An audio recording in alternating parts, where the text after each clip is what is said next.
cruelle désillusion hier soir avec la défaite des tricolores 23-27 face à l'Écosse. Nous sommes avec Alexandre Priam qui commentait le match hier soir avec Daniel Herrero. Salut Alexandre. Salut Philippe. On peut dire qu'on n'est pas rentré dans le match hier soir. On n'est jamais vraiment rentré dans le match hier soir. Très bizarre match de l'équipe de France hier. On devait, pour gagner le tournoi destination, s'imposer en marquant 4 essais et en inscrivant 21 points d'écart avec ces Écossais. Et finalement, on n'a jamais vraiment lancé la machine offensive de l'équipe de France. Il y avait des conditions de jeu difficiles. On n'est pas parvenu à s'en accommoder. On n'a jamais vraiment pris le match à notre compte. Si tant bien qu'est que finalement ce match n'a jamais tourné vraiment en faveur de l'équipe de France. On a certes mené pendant quelques temps, notamment en début de seconde période et en début de rencontre aussi, mais finalement la copie globale montrer une équipe de France beaucoup trop brouillonne pour espérer quelque chose d'intéressant dans ce tournoi. Alors, on va revenir justement sur ce tournoi. C'est le sondage sur Sud Radio Sport et Rugby. Vous pouvez voter d'ailleurs. Est-ce un tournoi satisfaisant pour l'équipe de France? Et pour le moment, vous êtes 57,1% à dire non. C'est un succès ou un échec ce tournoi, Alexandre, sachant que l'an dernier, on avait fini quand même premier ex-aequo. On avait perdu qu'à la différence de points. Là, on est à 3 victoires, 2 défaites. C'est un peu mitigé, cochon d'Inde. Oui, effectivement, surtout qu'il y a une défaite à domicile et c'est la première de l'ère Galtier. C'était jamais arrivé depuis la prise de fonction de Fabien Galtier. Donc cette défaite à domicile, elle a aussi une douleur un peu particulière parce qu'elle intervient sur un match où effectivement la France aurait pu remporter le tournoi des destination. C'est de nouveau passé à côté, cette fois-ci de façon un petit peu plus avec un peu plus de fracas. On peut dire, c'est cette équipe de France qui n'a pas sensiblement progressé, semble-t-il, dans le jeu, dans l'état d'esprit. Il y a pas de problème. Ça, c'est ce que nous disait Daniel Herrero hier soir. Les joueurs sont là, les joueurs sont bien. Le jeu moins. C'est vrai que le jeu de l'équipe de France n'a pas progressé depuis 2020 maintenant. Il y a une route, on rappelle, qui est longue jusqu'à 2023, mais qui va commencer à devenir de plus en plus courte. Il va falloir des progrès. Il va falloir aussi des titres parce que cette équipe de France, on sait que la génération, elle est très bonne. On sait que la génération, elle fonctionne très bien, mais c'est une génération pour l'instant qui ne parvient pas à aller chercher un titre. Le tournoi destination 2020 qu'on perd sur une différence de points.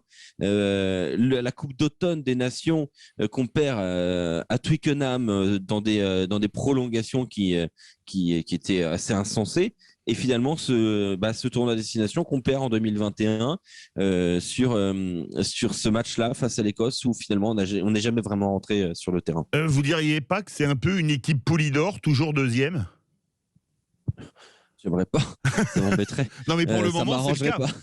Oui, c'est vrai. Et puis on n'a pas envie de perdre une 4e finale de Coupe du Monde, surtout à domicile. Non merci. Non, ça ferait beaucoup, Philippe. Oui. Ça commencera à faire beaucoup. Déjà qu'on a fait 3 finales, on fait partie des records. Oui. Donc maintenant, il faudrait la gagner quand même, les gars. Ça serait sympa. C'est sûr. Non, mais plus sérieusement, c'est vrai que il serait temps de gagner. C'est pas arrivé depuis 2010. Ça commence à être difficile. Alors justement, ces matchs, on les gagne de peu ou on les perd de peu. On gagne de 2 points en Irlande, on perd de 3 points, je crois, en Angleterre. Hier, on perd de 4 points in extremis, alors qu'on avait la gagne si Brice Dulin avait dégagé dans les tribunes. Comment expliquer qu'il y ait toujours ce petit... On a l'impression que c'est toujours sur le fil du rasoir, que ce soit positif ou négatif en termes de résultats. Oui, tout à fait. Et je mets le match contre l'Italie à part, évidemment. Mais on met tous les matchs contre l'Italie à part. Oui. Ne nous mentons pas, dans ce tournoi à destination, c'est à part les matchs où... Ouais, c'est ça. À part les matchs où l'Italie a été impliquée, là pour le coup je vais être très sérieux, il y a eu que des rencontres ultra serrées dans ce tournoi à destination. Pratiquement tous les matchs se sont déroulés à 5 points ou moins dans ce tournoi des destinations. Ça a été extrêmement serré. L'équipe de France d'autant plus. C'est vrai qu'on a beaucoup de mal à gagner largement contre les adversaires.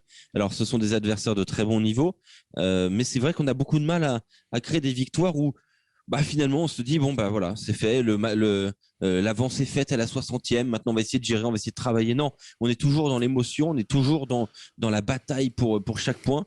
Ça donne des beaux matchs, ça donne des matchs sous tension. Crispant. Mais malheureusement, mais crispant finalement, et c'est assez difficile. Qu'est-ce que ça veut dire aussi? Ça veut dire que ce tournoi de destination est finalement extrêmement homogène. Il y a 5 grosses nations, même si l'Angleterre a été très décevante cette année. Avant-dernière. Avant-dernière, effectivement, avec seulement deux victoires contre la France et l'Italie. Mais ça veut dire aussi autre chose, c'est que l'Écosse devient une équipe de top niveau mondial. C'est une confirmation, on le sentait venir, là maintenant ça devient une certitude. Et cette équipe de France-là, elle a des gros adversaires dans l'Europe du Nord, dans l'Europe, et qu'elle a du mal pour l'instant à battre, hein, tout simplement. Et on ne sait pas encore exactement où se situe le niveau du rugby de l'hémisphère Nord, puisque il n'y a pas eu de match contre les nations du Sud depuis maintenant la Coupe du Monde 2019. Donc, hâte de s'étalonner maintenant contre le Sud, ce que disait Daniel Herrero hier soir, notre consultant Sud Radio, parce qu'on ne sait pas vraiment où en est le rugby du Nord. Dernière question en 20 secondes. Le tournoi de l'an prochain, ce sera la rampe de lancement pour 2023 ? On l'espère. Il serait temps que ce soit une bonne rampe de lancement. Il vaut mieux avoir des choses à travailler avant 2023 qu'arriver tout près et finalement être déçu. Il faut travailler, il faut des résultats. Maintenant, il faudra viser seulement le titre.